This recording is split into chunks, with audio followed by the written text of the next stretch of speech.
ಪತಿಯೇ ಪತ್ನಿಯನ್ನ ಬೇರೆಯವರ ಜೊತೆ ಮಲಗುವಂತೆ ಪೀಡಿಸಿದ್ರೆ ಮಹಿಳೆಯ ಸ್ಥಿತಿ ಹೇಗಾಗಬೇಡ ಎಂದೊಂದು ವಿಕೃತ ಘಟನೆ ಬೆಂಗಳೂರಿನಲ್ಲಿ ನಡೆದಿದೆ. ತನ್ನ ಪತಿ ರಾಜಕಾರಣಿಗಳ ಜೊತೆ ಮಲಗುವಂತೆ ಒತ್ತಾಯಿಸಿದ್ದಾನೆ ಮತ್ತು ಅದಕ್ಕಾಗಿ ಹಿಂಸೆ ಕೊಡ್ತಾ ಇದ್ದಾನೆ ಅಂತ ಆರೋಪಿಸಿ ಮಹಿಳೆಯೊಬ್ಬರು ಪೊಲೀಸ್ ಠಾಣೆ ಮೆಟ್ಟಿಲೇರಿದ್ದಾರೆ.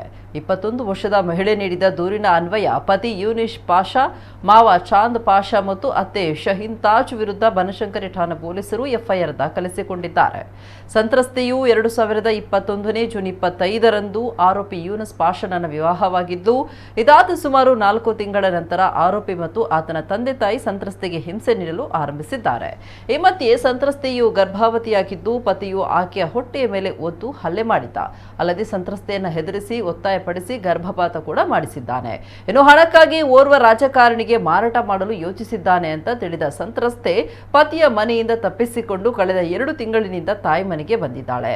ಇನ್ನು ಸಂತ್ರಸ್ತೆಯ ತಲೆಗೆ ಗನ್ನಿಟ್ಟು ಹೆದರಿಸ್ತಾ ಇದ್ದನಲ್ಲದೆ ತಂದೆ ತಾಯಿಗೂ ಕೊಲೆ ಬೆದರಿಕೆ ಹಾಕಿದ್ದಾನೆ.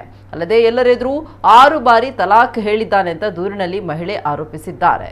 ಇದರಿಂದ ಮನನೊಂದ ಸಂತ್ರಸ್ತೆ ಆರೋಪಿಗಳ ವಿರುದ್ಧ ಸೂಕ್ತ ಕಾನೂನು ಕ್ರಮಕ್ಕಾಗಿ ಕೋರಿ ದೂರನ್ನ ನೀಡಿದ್ದಾರೆ.